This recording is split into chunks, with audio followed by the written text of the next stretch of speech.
딸기 보면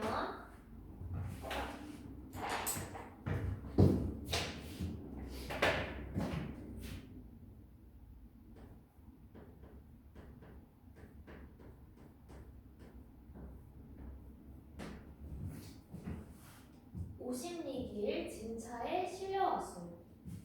수정하다가 오십리길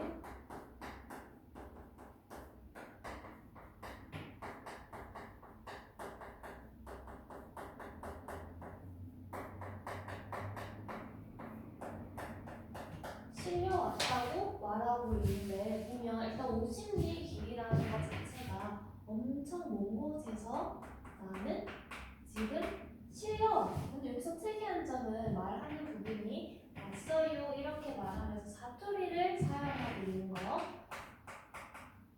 문학 작품에서 사투리를 사용하면 친근한 느낌을 줄 수 있는데 보면 계속해서 시청하자가 누구인지 상황을 먼저 보면 그래서 오십리길을 실려와서 멀미로 가시기 전에 낯선 거리를 쏴댕겼대. 그러니까 여기저기 다니면서 지 몸 살 사람을 찾고 있지. 아, 얘가 오십리길을 실려온 이유가 뭐냐면 지 몸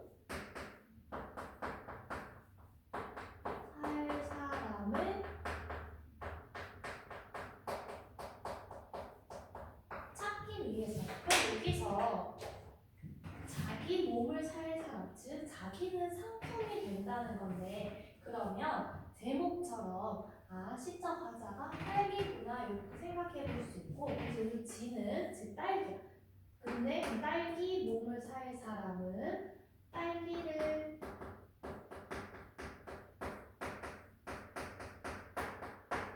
살 손님을 뜻하는 말이겠지. 딸기를 살 손님을 찾고 있대. 목마름은 인양저냥 견딜 수 이슈. 얘가 먼 곳에서 실려오면서 자기를 살 손님을 기다릴 때 목마름은 참을 수 있대. 헌니 그런데 얘가 참을 수 없는 것들이라고. 그런데 얘한테 힘든 것들은 볼기짝 쥐어뜯으며 살결이 거칠 다느니 단맛이 무르다느니 허진 말어요 이렇게 물어. 그러면 아 얘한테 힘든 거는 자기를 손으로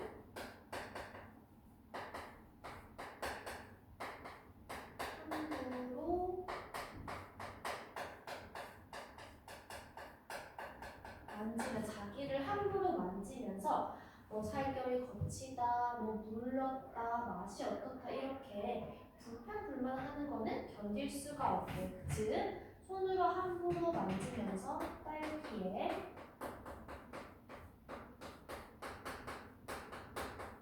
딸기의 품질에 트집 잡지 마라 이 소리. 품질에 트집 보면 얘는 이게 여기서 즉 시적 화자가 하고 싶은 말이야. 내가 이렇게까지 실려와서 다른 건 다 참는데 나의 품질에 대해서 그리고 함부로 나를 만지지는 마. 이게 의사를 하고 싶은 말이지. 계속 이어서 보면 지 몸이 그냥 지 몸인가요? 내 몸이 그냥 내 몸이야? 이만한 몸뚱이 하나 살리기 위해서 아 딸기가 생산하기까지의 과정을 지금 말하고 있는데 나는 딸기를 수확하기 위해서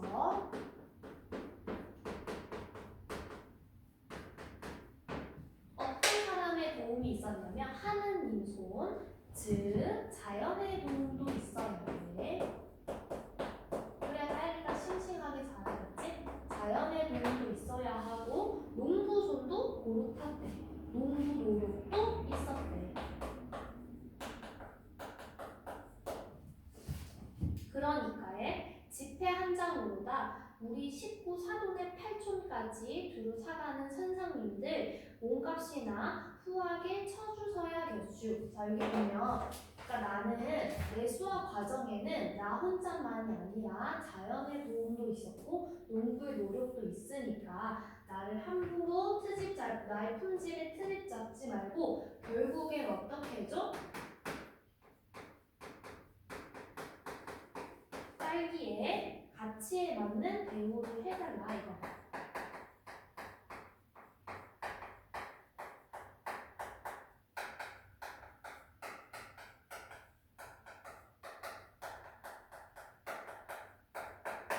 이게 결국 궁극적으로 해달라는 거지.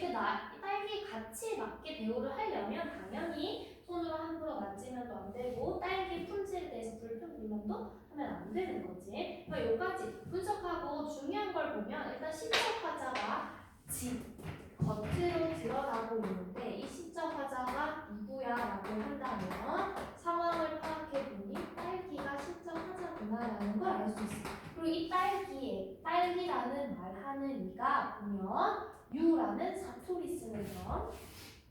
그래서 1번 화자를 중심으로 하여 이 시를 다음과 같이 정리해 봅시다 할 때 화자는 딸기고 뭐하고 있냐면 자기는 먼 길에서 와서 자신을 살 손님을 기다리고 있대. 특성은 딸기의 특성, 사투리를 사용하고 자연의 도움과 농부의 수고로 자랐다. 그러니까 나에 맞는 가치를 해줘 이 얘기하는 거지. 2번이 중요하지. 이번에 보면 이 시험 화자가 말하고자 하는 것이 무엇인지 생각해보자. 그리고 화자를 1과 같이 설정함과 같이 그러니까 딸기가 말하고 싶은 내용 그리고 딸기로 화자를 설정할까 요거를 보면 화자 결국 말하고자 하는 거는 농산물의 가치 즉 제값을 주고 딸기를 사기를 바란다는 말을 주제로 하고자 하는 거야. 근데 이때 딸기 입장에서 이야기를 하면 뭔가 내 몸값을 후하게 가치에 맞게 쳐달라 하는 것 같으니까 이 사람이 말하고자 하는 그 농산물의 가치, 즉 딸기 이 가치가 딸기 잎으로 말하기 때문에 좀 더 효과적으로 말할 수 있겠지. 그래서 시적 화자가 딸기인 이유는 주제를 효과적으로 드러낼 수 있다. 그것 때문이라는 거. 이거 알고 있고 넘기고 그 전에 보면 딸기가 화자가 되어서 자기가 이렇게 실려왔어요. 사투리 쓰면서 말도 하고 그럼 결국 주제도 딸기 입으로 전하고 있죠. 딸기가 할 수 있는 일이 아니야. 즉 딸기를 어떻게 한 거냐 볼 수 있냐면 의인화하는 거야. 사람이 아닌 대상을 사람처럼 표현했기 때문에 이런 의인화하는 딸기 덕분에 결국 주제를 효과적으로 전달할 수 있다.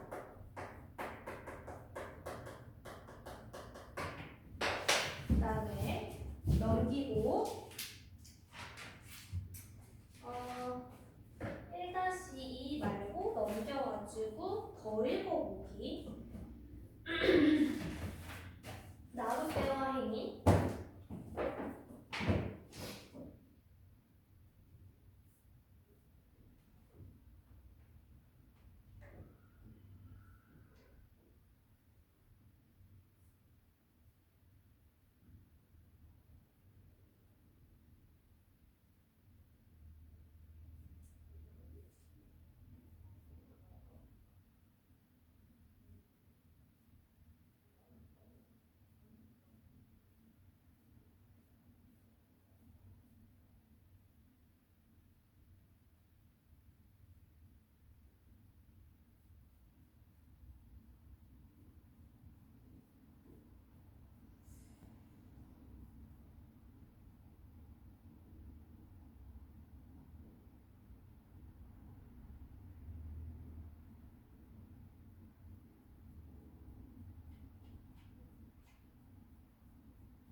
자, 나룻배와 행인 보면 1년부터 나는 나룻배, 당신은 행인.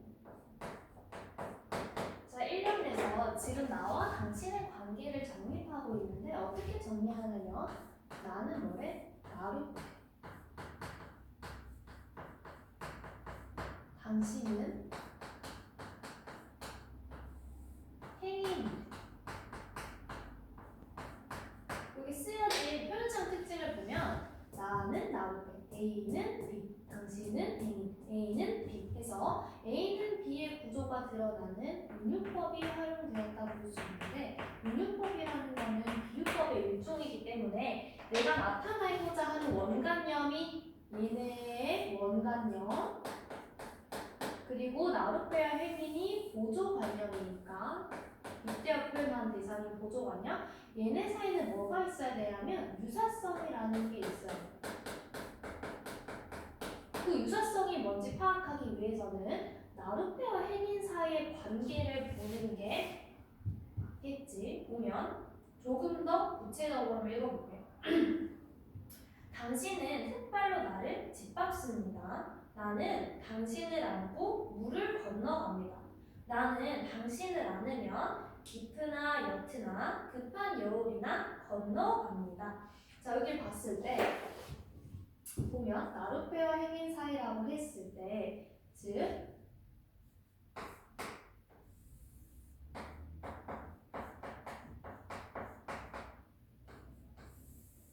당신은 나에게 어떻게 행동하냐면 흑발로 짓밟는데 그러니까 행인이 나루페를 탈 때 나룻배 올라설 때 흙 묻은 발을 그냥 그 위에 밟고 타겠지? 그거를 빗대 표현한 건데 흙발로 짓밟는다는 표현이 결국 나한테는 무정한 태도를 보이는 거지. 그러니까 첫 번째, 당신은 나한테 어떤 태도를 보이냐면 강압적이고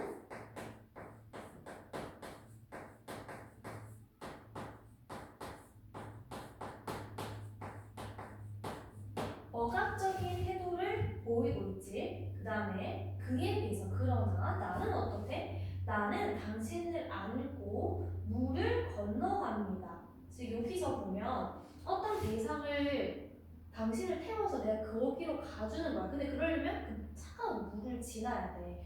아, 나는 당신을 위해서 희생한다고 희생. 당신을 안고 건너간대. 그 지나가는 물이 깊으나 옅으나 급한 여울이나 그냥 건너간대.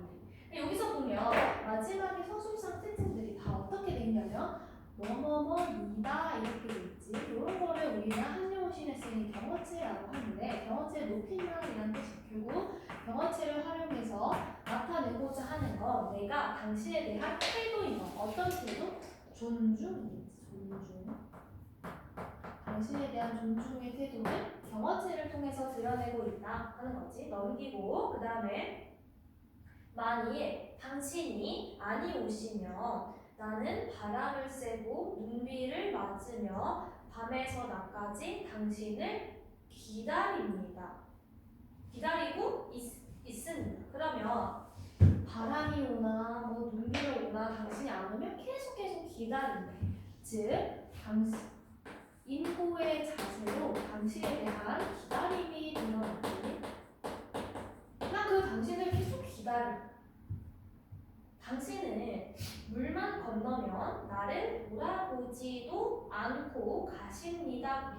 근데 그에 대해서 당신은 나를 그냥 수단으로만 이용한다는 거. 그러니까 물만 건너면 더 이상 뒤돌아보지 않는데. 즉 여기 보면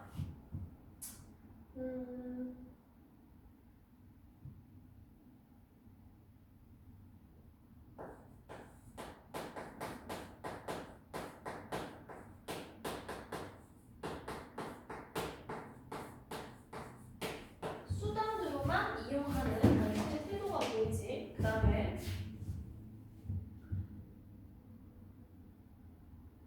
그러나 당신이 언제든지 오실 줄만은 알아요. 무조건 당신이 온다고 생각해. 그러니까 여기 기다리는 그 이유에는 뭐냐면 당신에 대한 절대적인 믿음이 있다. 그러니까 나는 억지로 기다리는 건 아니야. 당신을 확고하게 절대로 믿기 때문에 계속 인고하고 희생하는 거야. 나는 당신을 기다리면서 날마다 날아갑니다. 그러니까 당신은 나를 이렇게 무시해도 나는 당신에 대한 희생적 정신으로 기다리겠대. 그리고 나는 나를 빼, 당신은 행위. 그래서 마지막은 1년과 자연을 반복하고 있지. 마지막에 해주고 또 반복하지. 이런 걸 우리는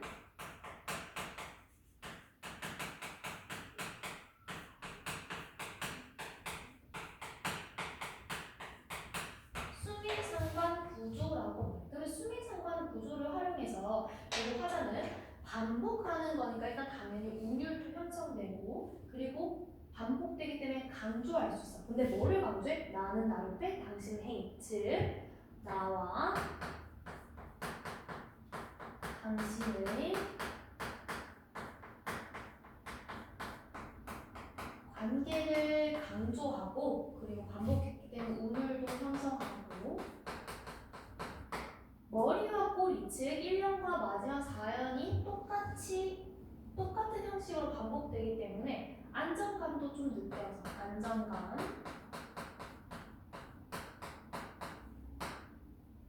그 다음에 여운도 형성할 수 있지. 이게 수미상관 구조의 효과지. 그 다음 계속해서 이어보면 끝났어. 그러면 결국 당신과 나의 관계가 왜 이런 관계인지 좀 봐야 되는데 그거를 표로 나타내보면 결국에 표가 아니라 결국 이걸 정리해보면 이거지. 당신 나를 무시하고 나는 당신을 무조건적으로 기다리고 절대적으로 믿어. 근데 내가 당신을 부정적으로 보는 것 같지는 않아. 그냥 내가 좋아서 그러는 것 같아. 이런 걸 봤을 때 이런 관계니까 나와 당신을 나룻배와 행인이라고 했구나. 왜? 행인이 있어야 나룻배도 이용 가치, 즉 쓸모가 생기는 거야. 행인이 없으면 나룻배라는 거는 물을 건너가는 배라는 수단이기 때문에 이용 가치가 없지. 즉 나도 당신이 있어야 나의 존재 가치가 있는 거야. 그래서 어떻게 정리하냐면 나룻배와 행인이라는 태도 아니면 내가 당신에 대해서 절대적인 믿음과 희생의 자세를 보이는 이유는 나룻배는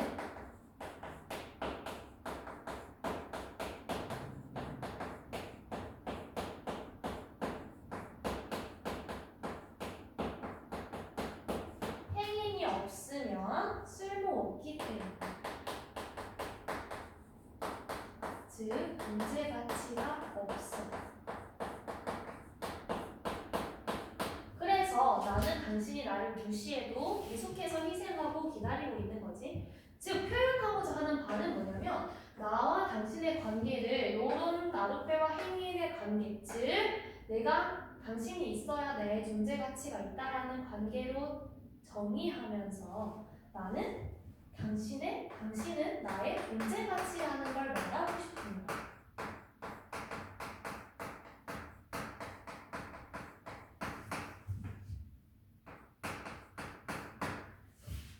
그러면 이 작가가 결국 당신은 누구고 나는 누구일까를 했을 때 우리가 세 가지 정도로 해석을 해볼 수 있는데 이건 한영훈 시에서 좀 중요한 부분이기 때문에 이를 정리를 해서 열어봐. 일단 나가 있고 당신 시인 한용운은 승려였단 말이야. 그럼 나를 승려로 해석한다면 당신은 여기서 부처 아니면 내가 중생들을 물 건너서 건너게 해주니까 결국 내가 구제하는 거야. 중생. 그러니까 번뇌에 있는 이 중생들을 내가 이 부처의 이 불교의 원리로 구제해준다. 그래서 내가 인도한다. 이렇게 볼 수도 있고 아니면 내가 그냥 사람이라고 했을 때 일반 사람이라고 했을 때 일반 남자 당신은 내가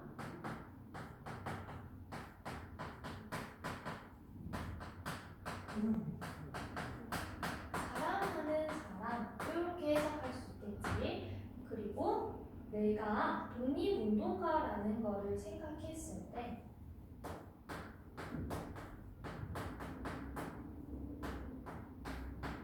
당신은 내가 기다리는 대상 즉 조국의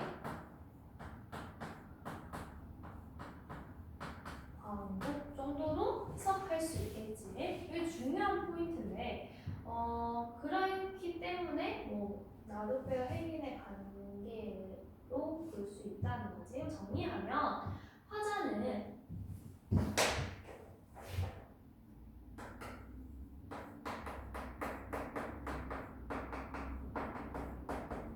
화자의 태도는 당신에 대해서 무조건적으로 부정적인 게 아니라 당신이 나를 무시해도 나는 당신을 기다리는 것을 보니 화자의 태도는 긍정적이다 볼 수 있고 또 수용적이야.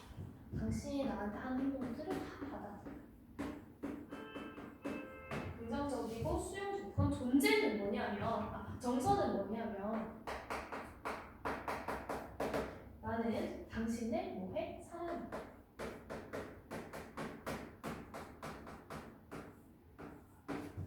그리고 당신이 존재하는 것만으로 고맙고 난 당신을 위해서 희생하고 기다릴 수 있어. 요 정도, 즉 절대적인 믿음과 사랑을 보여주는 게 화자의 정서지. 그래서 결국 이걸 통해서 주제를 정리하면, 그러니까 시적 상황은 결국에 이거야. 시적 화자는 나인데 시적 화자인 나의 상황은 나와 당신은 나로 빼어 행인의 관계이다. 이게 시적 상황이고 이 상황에 대한 화자의 태도는 되게 긍정적이다. 그리고 그때 정서는 당신이 나를 무시해도 난 당신을 기다려. 그러니까 절대적인 믿음을 당신에게 보여준다. 절대적인 믿음, 절대적인 사랑. 이거를 토대로 시적 상황에 대한 화자의 태도와 정서를 봤을 때 접목시키면 결국 화자가 말하고자 하는 즉 주제는 당신은 나의 존재 가치다 이렇게 볼 수 있다는 거지. 표현상 특징을 좀 정리해보면 이 시에서 나올 수 있는 건 일단 나와 당신의 태도, 당신과 나의 각각의 태도, 서로서로에 대한 그걸 통해서 왜 이 관계로 나와 당신을 표현했는지, 즉 상징적인 시어들도 좀 중요해. 예를 들면 뭐 아니면 물을 건너간다 했으니까, 그리고 경어체, 즉 당신에 대한 존중을 표현하는 거. 이렇게 해서 정리를 하면 것 같다. 1년에서는 나와 당신의 관계를 정립하고 2, 3년에서는 목표를 안 썼는데 2, 3년에서는 구체적으로 당신이 나한테 어떻게 대하고 나는 당신을 어떻게 대하고 있는지 얘기하고 4년에서는 요거 수미 삼박 좋습니다. 이렇게 해서 숙제는 그러니까 43초까지 한 후에 중간에 문백도 소단원 1다시 부분은 하지 않고 하는 거.